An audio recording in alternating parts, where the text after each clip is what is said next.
Further along here, which you can't see very well, but sort of looks to be the highest peak. In fact, it's not. Next peak along is Hill Q, which is slightly higher. The next hill, which you can still see, that's Hill 971, and that's the very highest. Now, up until August, the Australian line ended in the north up there on what was called Walker's Ridge and Sphinx.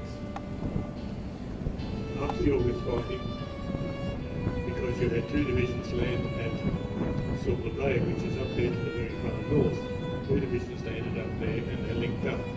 So you had a continuous Allied line from Silver Bay right down here to Jackson Coast and Royal Footout. The fighting up there for August was particularly savage, very savage on the plain time. Fighting went on.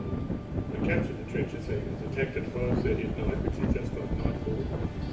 And each man had a white ribbon or a bandage around his top arm so that they could identify each other in the dark.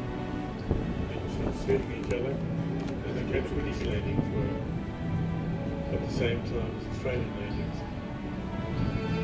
And what happened was particularly on the day after the 26th of April, the Queen Elizabeth, which was the governor to attack all along the Australian front on May the 8th, because they determined the weakest point was probably Anzac Cove, and we were only hanging on along that 400 ridge line, so we had 26,000 men in a very confined space, as you can see.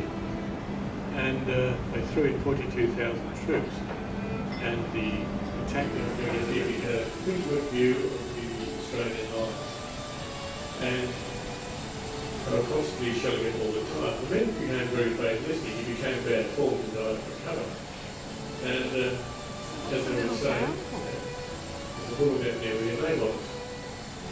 And I don't want to grow up, but certainly that profile of the Italian day. So,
The landing at Anzac Cove was part of the amphibious invasion of the Gallipoli Peninsula by Australian and New Zealand forces on 25 April 1915.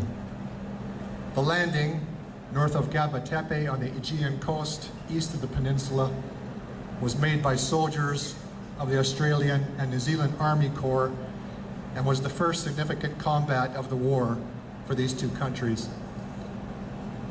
I would like you to imagine now, if you would, a morning 96 years ago from this very position where Dawn Princess lies, 3 formidable class battleships, HMS Queen, HMS London, and HMS Prince of Wales, dispatching launches with 2 companies of each of the 9th, 10th, and 11th battalions of the Australian 3rd Brigade. 30 minutes after the moon had set, at 3:30 in the morning, were the first troops to land right over there, less than a kilometer away. The Australians began to come ashore at 4:30 a.m.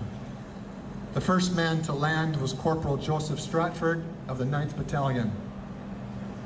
According to eyewitness reports, when he was waist deep in water, he disposed of most of his heavy equipment and charged towards the enemy, which cut him down in a hail of bullets.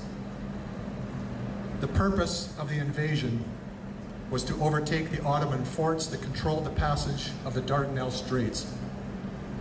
What was planned as a swift operation became a protracted and bloody 8-month struggle known as the Battle of Gallipoli. In that period, the front line of the Anzac battlefield remained little changed from the ground captured on the first day of the landing, a space less than 2 square kilometers in size, a mere 600 meters long, home to over 20,000 men.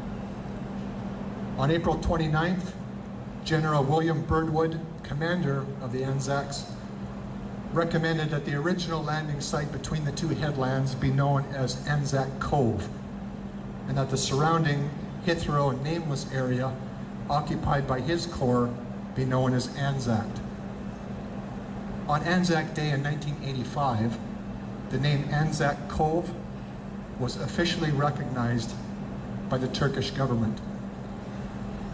Despite magnificent bravery by the Anzac, along with British and French soldiers, the Entente forces failed to achieve their objectives against an opponent that was severely underestimated by Allied command. However, while the campaign may not have been successful, the fortitude, tenacity, and just plain guts of the fighting forces of those two countries, whose flags now fly proudly from our main mast, helped forever forge and galvanize the identity of each great nation. We come here humbly and with great respect to pay tribute to their sacrifice. They will not be forgotten.